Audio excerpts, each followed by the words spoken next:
Hello, everybody. My name is Miss Engel, Courtney Engel, that is. I am a teacher for Los Angeles Unified School District, and this year I am serving on the Health Cadre, which is a committee of health teachers who are writing curriculum for the district. Specifically, I worked on the alcohol, tobacco, and other drugs team, and we created a unit. And I'm just going to start off showing you a broad overview of the unit and then go into the specific lesson that I created. So over here on the first column, you'll see time, okay?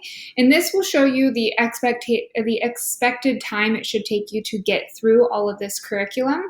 In the second column, you see content, language, and secondary technology standards. So here are all the standards specifically for alcohol, tobacco, and other drugs. You'll also see hyperlinks to the ISTE standards and the ELD standards at the bottom if your curriculum asks for you to specifically embed those in there. Then we have, as professionals, looked at all of those standards and then wrote a total of 4 learning targets, okay, that we think encompass the most important standards. These learning targets can either be used as objectives or they can be used for mastery learning and grading if you are transferring to that. There's a huge movement towards a mastery learning and grading system. I'll go into that in a little bit more depth in another video. But for this one currently, you can just see these learning targets are here. My most responsibility was learning target 3. So this is the one we'll be diving deepest into. In the fourth column, you see assessments, okay? Formative assessment, specifically for each learning target, and summative assessment, there's 2 different options, a test or a project. And finally, in the final 5th column, you see all these different types of resources. It's really important to note that we are in the transfer to get a new textbook. So in fact, I am on the health textbook committee, and we are currently reviewing in middle school level 5 textbooks. Tons of fun. And within those 5 textbooks, what that means is that this coming year, we will be transferring textbooks out. So depending on when you're watching this, that will be important to note. 2022 to 2023 school year, we will have a new health textbook.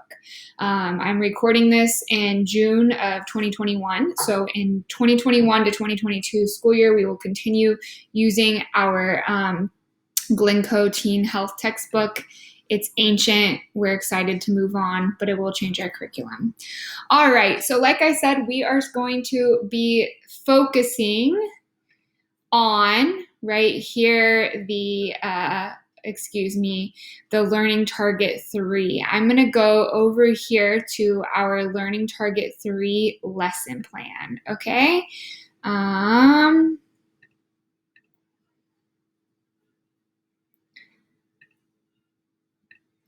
And I'll click it open like that. Remember, everything in blue is hyperlinked, which is really, really nice. And here is our learning target 3 lesson plan, okay? So alcohol, tobacco, and other drugs, internal and external influences. This can be 2 to 4 53-minute classes, depending on how you would like to run it. This lesson plan does follow the 5E model, okay? A brief lesson description. This lesson has been written by a candidate from the Health Cadre, that's me, and it's for middle school health, tobacco, and other drugs unit. It has been designed for 2 to 4 53-minute lessons, okay? So change that as needed. I know I will have to change it. Our school just adopted the 8x8 block schedule. So, all right. Our national standards will be found here, okay? And then very, very important is the learning target, okay? That's what we want the students to know by the end of this unit. And so we will be using formative assessments to test their knowledge on the way to see whether or not we need to go back and reteach or anything such as that. So I can examine internal and external influences that could result in pressure to use alcohol, tobacco, and other drugs. For example, peer pressure, social media, celebrities, family, personal trauma, stress, and emotions. So really, what is this specific lesson about? It's that term we all know, peer pressure, okay? Objective order, if you are specifically using objectives in each of your lessons, this is kind of what we're going into. We're going to be identifying internal and external influences.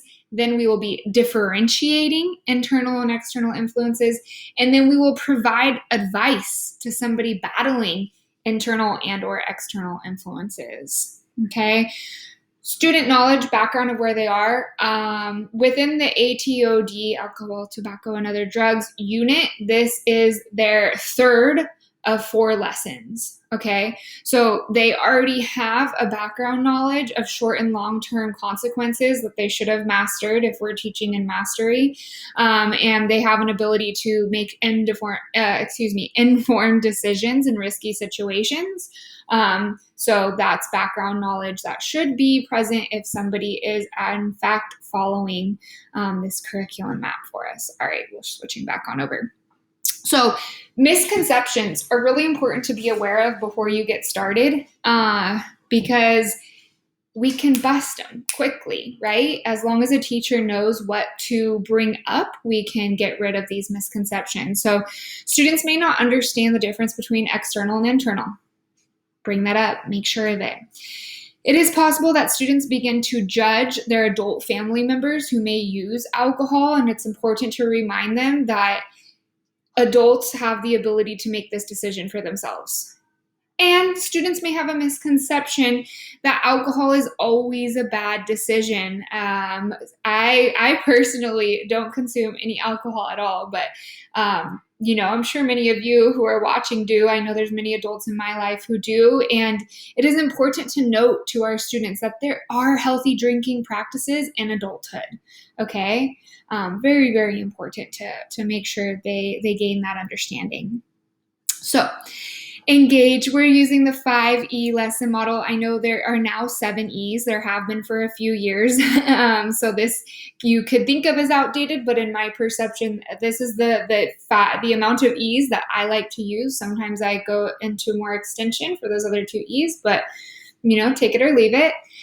Opening activity. So this is our engage portion. The first 5 minutes, you're just immediately going to show them this dose of knowledge video. You're going to look for the video called Peer Pressure. So you'll scroll down. It's pretty far down. I should make a note of that in there. And here we find it.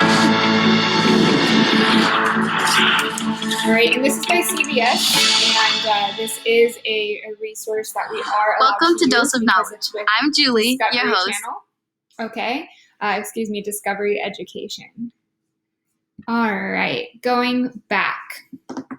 So we're going to do a think, pair, share instructional strategy with this, in which students are going to watch it. They're going to think by responding to these questions. They're going to pair by partnering with an elbow partner. It is possible for you to get more creative and partner them in different ways, but procedurally, sometimes in my classroom, we go quick. They know we almost always start with a think, pair, share. And then there's going to be a share where there's a whole class discussion. And I think it's important to note that misconceptions are allowed at this point. Teachers are engaging. Next, we're going to explore. Then we'll get to the explain. So if you hear misconceptions, ask a question, don't tell the answer. Okay? Don't give away any answers while we are engaging. Lesson description for the explore. We're going to do an activity called the internal external influence envelope lesson.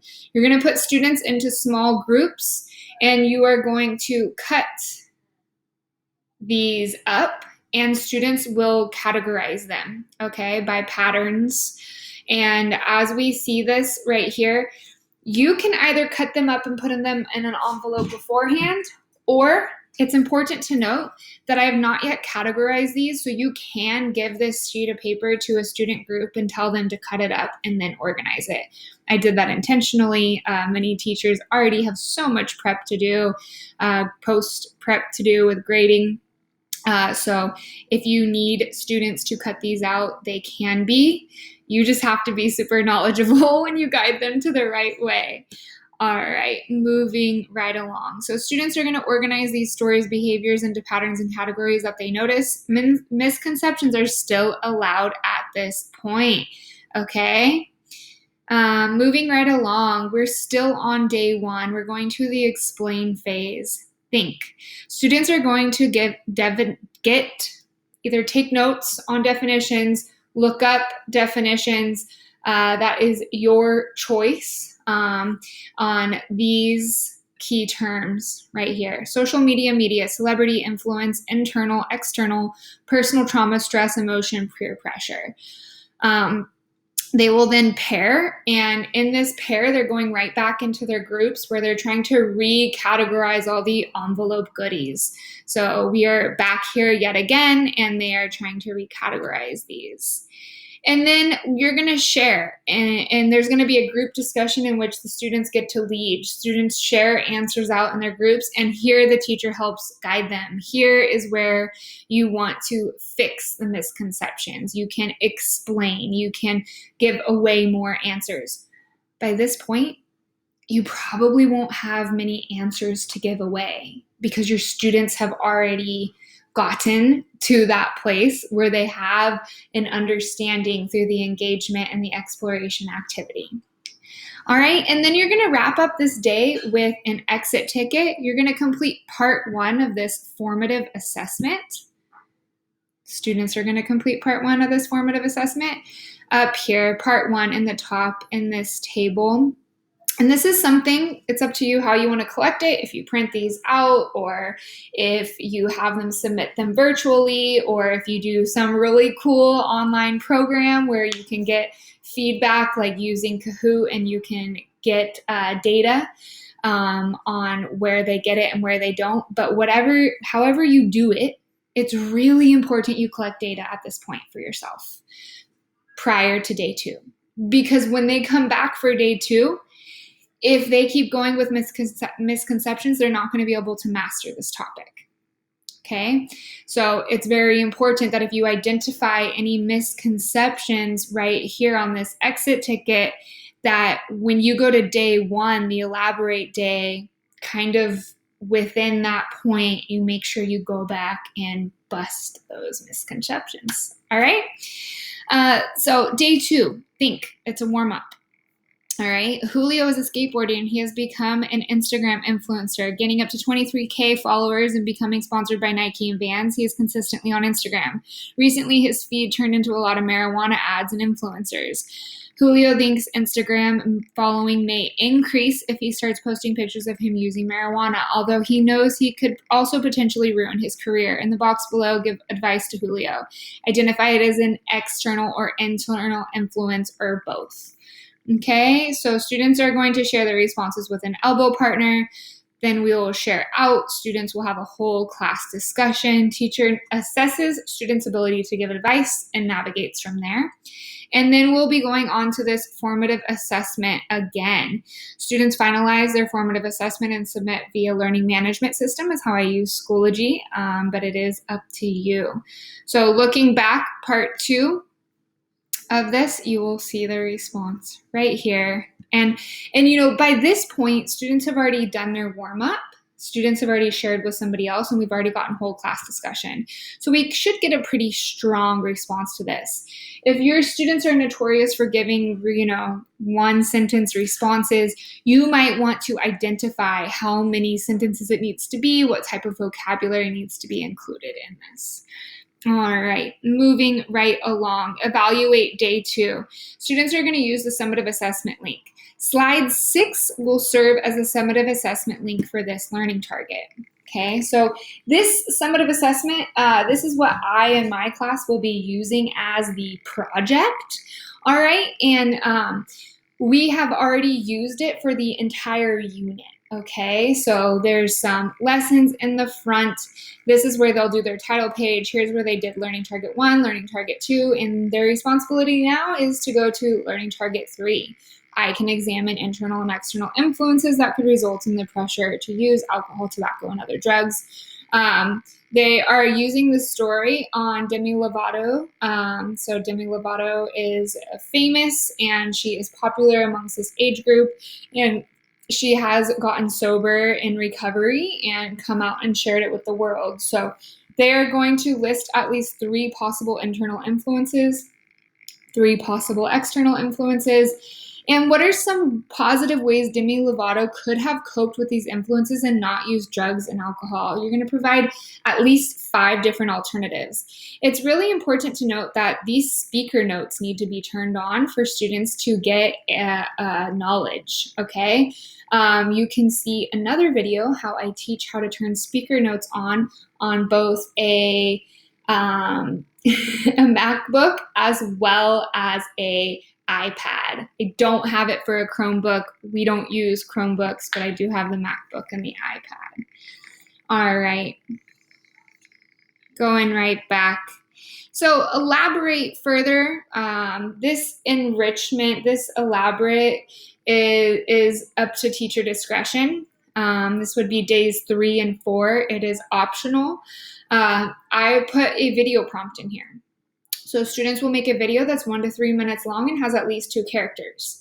This video should present a story about one character who is experiencing an internal or external influence to use one or more substances. The video must identify whether the influence is internal, external, or both. Character 1 is under the influence of either internal or external and not sure what to do. Character 2 must provide advice to character 1 on how to navigate the influence. So this is fun. Day 4 will be final aspects of the recording and sharing it out with the class. Of course, you can modify this in so many different ways. If recording videos is not possible in your class, you can have students write scripts or storyboards, and there are many other options. Finally, the materials you need. iPad, butcher paper, colored markers, envelopes, print out the cut up paper for the envelope activity. And that's all. So please comment below, like, subscribe, whatever it is. And within this context, ask questions if you have them. Feel free to reach out to me, Courtney.Ingle at LUSD.net. I'd love to hear from you. Thanks so much.